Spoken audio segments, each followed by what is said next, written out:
आहे. आमच्या टीमचं नाव CV code आहे. या टीममध्ये माझ्यासह 3 मेंबर्स आहेत, श्रेयसी अमृतकर, तनुश्री अमृतकर आणि तनिष्का जगताप. आमच्या प्रोजेक्टचं नाव EduEMI आहे. तर EduEMIबद्दल मी तुम्हाला थोडक्यात सांगू इच्छिते. EMI ही फॅसिलिटी आपण जसं बघू शकतो आज ऑलमोस्ट सगळ्या क्षेत्रांमध्ये म्हणजे हाऊसिंग आहे, इलेक्ट्रॉनिक गॅजेट्स आहेत, अप्लायन्सेस आहेत, फर्निचर आहे, सगळीकडे आलेली आहे, पण एज्युकेशनमध्ये अजून दिसत नाही. तर मी स्वतः जेव्हा कॉलेजची फीस भरायला गेले तेव्हा मला रिअलाईज झालं की अपफ्रंट खूप मोठी अमाऊंट भरताना प्रॉब्लेम्स येतात. तर मग त्याच्यातून मी असं नोटीस केलं की अफोर्डेबिलिटी तर आहेच, पण lack of flexibility in education in India हा एक खूप मोठा इश्यू आहे. तर तोच इश्यू रिझॉल्व करण्यासाठी आम्ही EduEMI हा प्लॅटफॉर्म बनवलेला आहे. तर इथे आपण स्टुडंट्सला लेंडरसोबत कनेक्ट करतो. स्टुडंट्स त्यांच्या एज्युकेशनसाठी फायनान्सिंग अवेल करू शकतात. इथे आपण स्टुडंट्सकडून इन्स्टिट्यूटचे बँक डिटेल्स घेत आहोत, तर डिरेक्टली लेंडर्स इन्स्टिट्यूटच्या बँकमध्येच फी डिस्बर्स करू शकतात. आणि स्टुडंट सिलेक्टेड प्लॅन असतो जसा EMIचा 3 मंथ, 6 मंथ, 9 मंथ, 12 मंथ जे काही, त्याच्या बेसिसवर स्मॉल अमाऊंट्समध्ये ते परतफेड करू शकतात. तर अशा प्रकारे आम्ही EMIची कन्सेप्ट एज्युकेशनमध्ये आणून रिव्होल्युशन करायचा प्रयत्न करत आहोत. तर लेट्स प्रोसीड. हे लॉग इन पेज आहे. जेव्हा पहिले युजर साईनअपला येतो तेव्हा साईनअपची पहिले क्वेश्चन स्क्रीन येते. इथे आपल्याकडे 2 मॉड्यूल्स आहेत, स्टुडंट आणि फायनान्सर. तर बघूयात आपण स्टुडंटकडून साईनअपमध्ये काय डिटेल्स घेत आहोत. स्टुडंटकडून आपण साईनअपमध्ये स्टुडंटची इन्फॉर्मेशन जी बेसिक असते, name, mobile number, email, date of birth, PAN card, Aadhaar card वगैरे, आणि पेरेंटची इन्फॉर्मेशन सिमिलर वेमध्ये आपण घेत आहोत. पेरेंटची नेसेसरी आहे कारण हे फायनान्स ॲप आहे आणि आपण स्टुडंट लोनसाठी अप्लाय करत आहोत म्हणून. तर मागे येऊयात आणि आपण बघूयात की फायनान्सरकडून आपण काय इन्फॉर्मेशन घेत आहोत साईनअपमध्ये. तर फायनान्सरकडून आपण इथे 2 सेक्शनमध्ये इन्फॉर्मेशन घेत आहोत. एक आहे ऑर्गनायझेशनचे डिटेल्स आणि एक आहे ऑथराइज सिग्नेटरीचे डिटेल्स. ऑर्गनायझेशन म्हणजे जे ऑर्गनायझेशन म्हणजे फायनान्स कंपनी आहे त्याचे डिटेल्स. तर त्याच्यात रजिस्ट्रेशन सर्टिफिकेट आहे, कंपनीचं पॅन आहे, आणि सिग्नेटरी म्हणजे जो त्या ऑर्गनायझेशनच्या वतीने आपल्या प्लॅटफॉर्मवर साईनअप करणार आहे त्याचे डिटेल्स. ह्या सकट आपण ऑर्गनायझेशनचे बँक डिटेल्स घेत आहोत. ह्याच बँकमधून ते फी डिस्बर्स करतील. तर हे झालं लेंडर साईडचं साईनअप. आता आपण एक एक्झिस्टिंग स्टुडंट ज्याचं लॉग इन करूयात, ज्यांनी आत्तापर्यंत कुठलीच लोनची ॲक्टिव्हिटी केलेली नाही आहे. तर नेहा काळे एक स्टुडंट आहे ज्याचं हे सगळं जे साईनअप आहे म्हणजे आम्ही जे आत्ता सध्या फायनान्सर्स घेतलेले आहे त्याचा सॅम्पल डेटा आम्हीच साईनअप करून घेतलेला आहे आणि स्टुडंटसुद्धा आम्हीच साईनअप करून घेतलेले आहे, हार्ड कोडेड नाही आहे. तर लॉग इन करूयात. हा आहे स्टुडंटचा डॅशबोर्ड. वेलकम मेसेज आलेला आहे. एकदा प्रोफाईल चेक करून घेऊयात नेहा काळेची. हे जे सगळे डिटेल्स आहेत जसं मी म्हणले हे आपण स्टुडंटच्या साईनअपमध्ये घेतलेले आहेत. तर हे नेहा काळेंनी फिल केलेले असणार आहेत साईनअप करताना. मागे येऊयात. एकदा माय ॲप्लिकेशन्समध्ये चेक करून घेऊयात कुठलं ॲप्लिकेशन आहे का. तर इथे आता कुठलंच ॲप्लिकेशन नाही आहे. आता आपण आर फायनान्स पार्टनर्स चेक करून घेऊयात. सध्या हे फायनान्स पार्टनर्स आहेत कारण हे आत्ता मार्केटमध्ये आहेत आणि हे स्टुडंटचे एज्युकेशन लोन्स देत आहेत जे ट्रेडिशनल लोन्स आहेत, बिटवीन 8 to 10% देत आहेत. हेच आपण आता रिअलिस्टिक मार्केट सिनेरिओ मॅच करून आपली EMIची कन्सेप्ट करायचा प्रयत्न केलेला आहे. तर जाऊयात आणि अप्लाय करूयात. सगळ्यात पहिले असते आपली टर्म्स अँड कंडिशनची स्क्रीन. ह्याच्यात 2 पॉईंट मी हायलाईट करू इच्छिते की आता मॉडेलचा विचार करताना मी असा केला होता की आपण अकॅडमिक इयर जे असतं ते पोस्ट ग्रॅज्युएट कोर्सेसमध्ये असतं, नॉर्मल ग्रॅज्युएट कोर्सेसमध्ये असतं, किंवा स्कूलसाठी सुद्धा फायनान्सिंगची गरज असू शकते. आता तुम्ही बघता की स्कूलच्या फीज CBSE, ICSE वगैरे आहे 70,000 80,000 पर्यंत झालेल्या आहेत, पण तरी इन्स्टॉलमेंट्स इतक्या फ्लेक्झिबल नाही आहेत. तर तिथे सुद्धा EMIचं आपण करू शकतो. तर म्हणून जेनेरिक टर्मच्या अंडर आम्ही ते अकॅडमिक इयरमधून घेतलेलं आहे. तिथे आपण अकॅडमिक इयर सिलेक्ट केला 12 मंथ्सपर्यंतचा EMI देतो आणि तुम्ही जर नीट रिपे केलं तर आपण नंतर त्याला रिन्युअलचा ऑप्शन देऊ शकतो असं. पण आम्ही फक्त कोर्सेस म्हणजे आम्ही फक्त पोस्ट ग्रॅज्युएट कोर्सेस किंवा जे असे मेन स्ट्रीम हे आहेत त्याला आम्ही रिस्ट्रिक्ट नाही करून ठेवलेलं. बाकीचे पण कोर्सेस असतात म्हणजे बूट कॅम्प असतं किंवा स्किल बेस्ड कोर्सेस असतात, इव्हन ऑनलाईन कोर्सेस असतात, कोर टू वेबचे पण जसे आहेत, ह्यालासुद्धा EMIची फॅसिलिटी असली पाहिजे. पण जनरली बँक्स किंवा जे काही आहेत ते देत नाही तितक्या छोट्या अमाऊंटसाठी, तर आम्ही ते सुद्धा इथे ठेवलेलं आहे. आणि हां, तर कोर्स ड्युरेशन जे आहे अकॅडमिक इयर जे आहे त्याच्यानुसार कॅल्क्युलेट करून तुम्हाला प्लॅन म्हणजे तुमचा जर 6 मंथचा कोर्स असेल तर 3 आणि 6 हे 2 ऑप्शन्स असतील, 9चा असेल तर 3, 6, 9 असं असेल, तर ते आम्ही केलेलं आहे. आता प्रोसीड करूयात. जसं मी बोलले आपण सगळे कोर्सेस घेतलेले आहेत. अकॅडमिक इयरच्या केसमध्ये इयरच्या रिलेव्हंट जे डिटेल्स आहेत ते घेत आहोत. कोर्सच्या केसमध्ये कोर्स ID, कोर्स नेम वगैरे हे घेत आहोत, स्टार्ट डेट, एंड डेट. तर अकॅडमिक इयर सिलेक्ट करून आपण EMI अप्लाय करूयात. ते फुल इयर 1 सेमिस्टर दोन्ही ठेवलेलं आहे. जर 1 सेमिस्टर असं पण असू शकतं की 1 सेमिस्टरची फी भरलेली आहे आणि 1 सेमिस्टरची भरायला प्रॉब्लेम होतोय, किंवा फुल इयरची असेल तर स्टार्टिंगला पण म्हणजे बऱ्याच वेळा स्टुडंट्सला माहिती असतं की प्रॉब्लेम होऊ शकतो. तर त्यांनी जर स्टार्टिंगलाच अप्लाय केलं त्यांना मिळून गेलं तर मग ती फी डिरेक्टली तुमची इन्स्टिट्यूटला डिस्बर्स होते आणि मग तुम्ही स्मॉल स्मॉल अमाऊंट्समध्ये ती रिपे करू शकता. असं करायचा प्रयत्न केलेला आहे. आता आपण साइनअपमध्ये फायनान्सर साइनअपमध्ये minimum loanable amount, maximum loanable amount आणि इंटरनेट टर्न अराउंड टाईम ह्या 3 पण इम्पॉर्टंट गोष्टी घेतलेल्या आहेत. इंटरनेट टर्न अराउंड टाईम ह्याच्यासाठी घेतलेला आहे की आपल्याला स्पॉन्टेनियस फायनान्सर जे रिस्पॉन्स लवकर देतात, अप्रूव्ह रिजेक्ट करतात, ह्याच्यासाठी आपल्याला हवं आहे. आणि minimum loanable amount, maximum loanable amount हे आपण कम्प्यूट करण्यासाठी घेत आहोत की इकडे जी रिक्वायरमेंट स्टुडंट टाकतो ती कुठला लेंडर अवेलेबल आहे तेवढी फुलफिल करण्यासाठी, तेवढी फीची रिक्वायरमेंट त्यासाठी. आता आपण 12,000 स्टार्टिंगला घेऊन बघूयात. ही मिनिमम फी आहे. इथे बघू शकतो आता 4 फायनान्सर्स आहेत. ह्यांची मिनिमम लोनेबल अमाऊंट जी असेल ती 10,000, 5,000 अशी असेल, म्हणून 12,000ला दिसतात. आता हे आपण चेंज करून 80,000 करून बघू.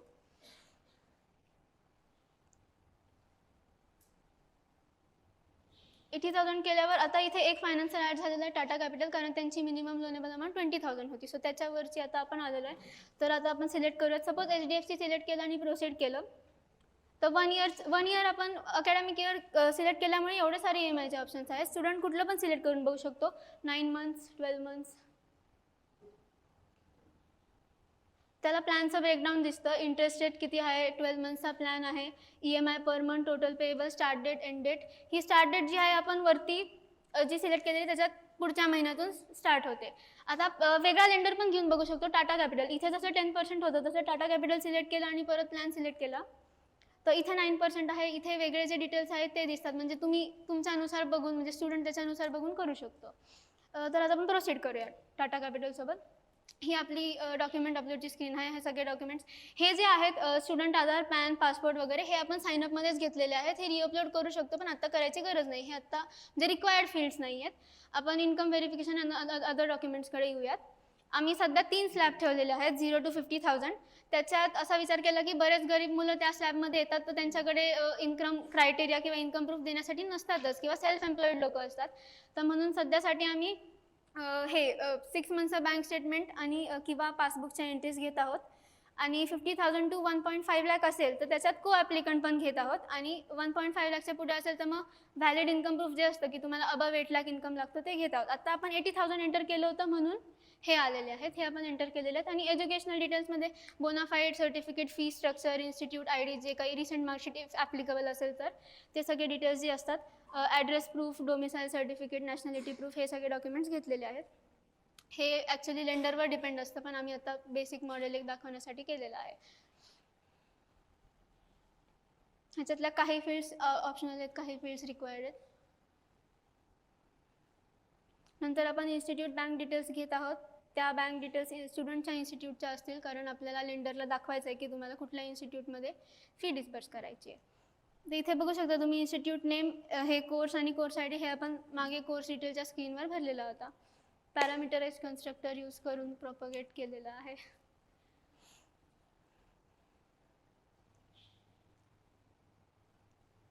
असं मी ऑब्झर्व केलं की ट्रेडिशनल लोन्स जे असतात त्याला क्रायटेरियाज खूप असतात, खूप एक्सटेन्सिव्ह प्रोसेस असते. म्हणजे बऱ्याच वेळा तुम्ही बँकमध्ये अप्लाय करता एज्युकेशन लोनला तर 4-4 महिने अप्रूव्ह पण होत नाही. प्लस ते येतात ते घरी येऊन व्हेरीफाय करतात. डॉक्युमेंट हेवी पण खूप असते, असं डिजिटाईज नाही आहे सध्या. आणि तुम्ही एकाकडे ट्राय करता, मग तुम्ही दुसऱ्याकडे ट्राय करता, मग तिसऱ्याकडे ट्राय करता, असं आहे. आणि क्रायटेरियाज पण म्हणजे सिबिल स्कोर चेक होतो, इन्कम प्रूफ चेक होतं. कधी कधी मेरिट बेस, तर स्ट्रिक्ट मेरिट बेसमध्ये तर मोस्ट मुलं वगळलेच जातात, असं असतं. त्यामुळे आम्ही ट्राय केलेलं आहे की, आणि एवढं करून सुद्धा तुम्हाला जेव्हा लोन मिळतं तेव्हा आत्ता जे काही चालू आहे त्यानुसार तरी स्टुडंटला त्याचं सगळं, म्हणजे ग्रॅज्युएशन वगैरे संपल्यानंतर स्टुडंटनी रिपे करायचं, प्लस इंटरेस्ट रेट तेवढाच लागतोय, असं आहे. म्हणजे तुम्ही इथे आता कसं आहे, जर कोणी हे करू शकत असेल तर तुम्ही एज्युकेशन ॲक्सेस पण करू शकता. म्हणजे तुम्ही रिसोर्स ॲक्सेस करताय आणि तुम्ही तेव्हाच रिपे करताय, फक्त स्मॉल अमाऊंट्समध्ये, असं. तर प्रोसीड करूयात. रिपेमेंट सेटअप हे नेसेसरी आहे, कारण की लेंडरला अश्युरिटी पाहिजे की तुम्ही कुठल्या वेमध्ये, कुठल्या मेथडनी रिपे करणार आहे. तर UPI आहे. बँक ट्रान्सफरच्या केसमध्ये बँकचे जे डिटेल्स आहेत ते, क्रेडिट डेबिट कार्डच्या केसमध्ये जे डेबिट कार्डचे जे डिटेल्स आहेत ते सगळीकडे रेजेक्स वगैरे लावलेलं आहे. UPI घेऊयात.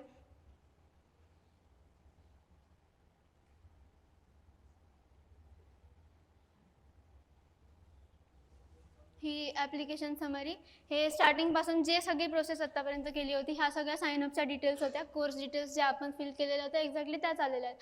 टाटा कॅपिटल, इंटरेस्ट रेट, हे स्टार्ट डेट, एंड डेट खाली घेऊया. अपलोडेड डॉक्युमेंट्स जेवढे सगळे अपलोड केले होते त्याचा स्टेटस इथे दिसतोय की हे अपलोड केलेले होते. रिपेमेंट सेटअपमध्ये आपण जे सिलेक्ट केलेलं होतं ते आलेलं आहे. हे को ॲप्लिकंट इन्स्टिट्यूटच्या डिटेल्स आणि सध्या प्रोसेसिंग फी ही आम्ही फिक्स ठेवलेली आहे, 600 रुपीज मिनिमम. तर आता ही आपण प्रोसेसिंग फी पे करूयात आणि ॲप्लिकेशन सबमिट करूयात. हां, आता आपण माय ॲप्लिकेशन्समध्ये जाऊन चेक करू की ते झालं आहे का नाही. तर इथे आलेलं आहे अप्लाइड ऑन स्टेटस. आत्ता पेंडिंग आहे कारण आपण टाटा कॅपिटलचं अकाउंट लॉग इन करून अजून त्याच्यावर ॲक्शन घेतलेली नाही आहे. हां, तर आता आपण जाऊन टाटा कॅपिटलचे जे सिग्नेटरी आहे त्याचं अकाउंट लॉग इन करून बघूया, तिथून अप्रूव्ह रिजेक्ट करता येईल.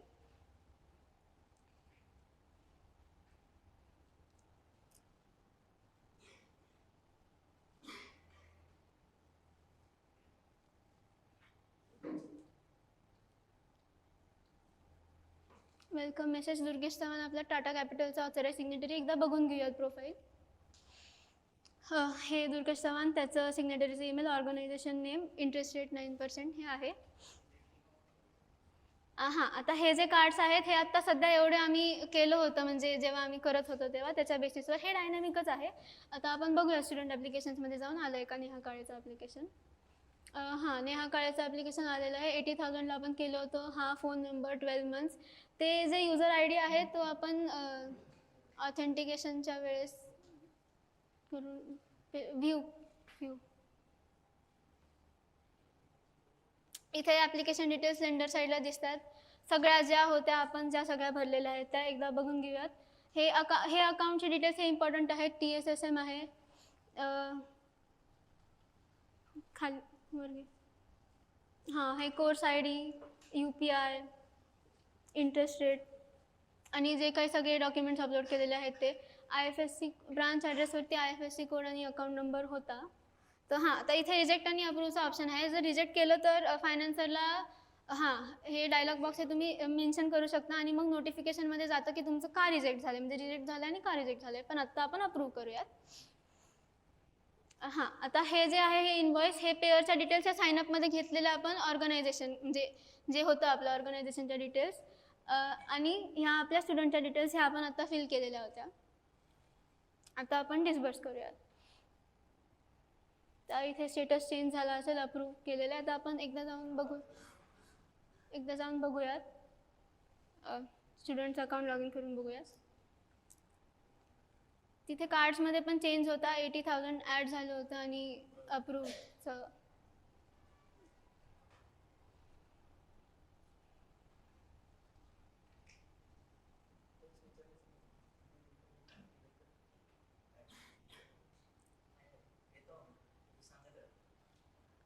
हां, आता इथे अप्रूव्ड आलेलं आहे माय ॲप्लिकेशन्समध्ये स्टेटस आणि नोटिफिकेशन्स बघूयात. नोटिफिकेशन्समध्ये लोन अप्रूव्ड, फी डिस्बर्स केलेली आणि फर्स्ट EMI ड्यूचा आलेला आहे. इथून पुढे आता स्टुडंट रिपेमेंट आपल्याच प्लॅटफॉर्मवरून करू शकतो. त्याच्यासाठी स्टुडंट साईडला आपण रिपेमेंटचा सेटअप ठेवू शकतो. तो फ्युचर स्कोपमध्ये आहे कारण ॲक्च्युअल रिझर्व पे इंटिग्रेट नाही केलेला ॲक्च्युअल पेमेंट गेटवे, आणि तसंच लेंडर साईडला पण ॲक्नॉलेज होईल, ते फ्युचर स्कोपमध्ये आहे.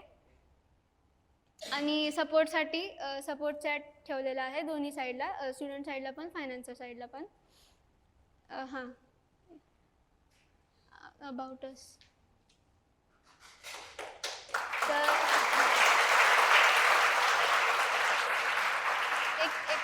एक बोलायचं आहे. हां, तर ह्याच्यातून आम्ही ॲक्च्युली असं विजन आहे की ह्याच्यातून कम्प्लीट बिझनेस मॉडेल बनवू शकतो. ह्याच्यातून आपण कसा रेव्हेन्यू जनरेट करू शकतो.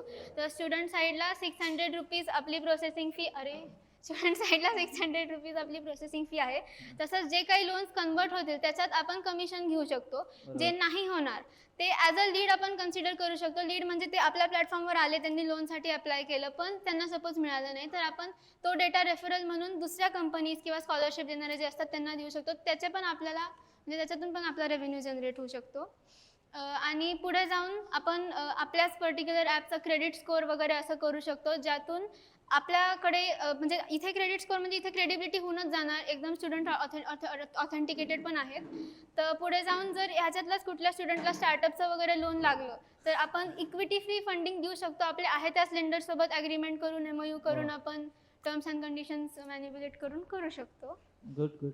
आणि ते मला असं वाटलं की तू ते ऐकलं की काय, आम्ही ते डिस्कस करत होतो की बिझनेस मॉडेलचा सिनारिओ, की आता तू प्रोसेसिंग फीस तर घेतेस बरोबर, बट अजून बिझनेस मॉडेलमध्ये म्हणजे हा प्लॅटफॉर्म चालवायचा आहे तर ते कसं असेल. मला हीच क्युरियोसिटी होती की तू रिपेमेंटसाठी कसा सिनारिओ हँडल करते, कारण एक प्लॅटफॉर्म म्हणून जेव्हा तुम्ही हे सगळं देताय तेव्हा ती ते तुमच्या integrate प्लॅटफॉर्मची करावं जबाबदारी लागतं. राहते की तो स्टुडंटने पे करायला पाहिजे.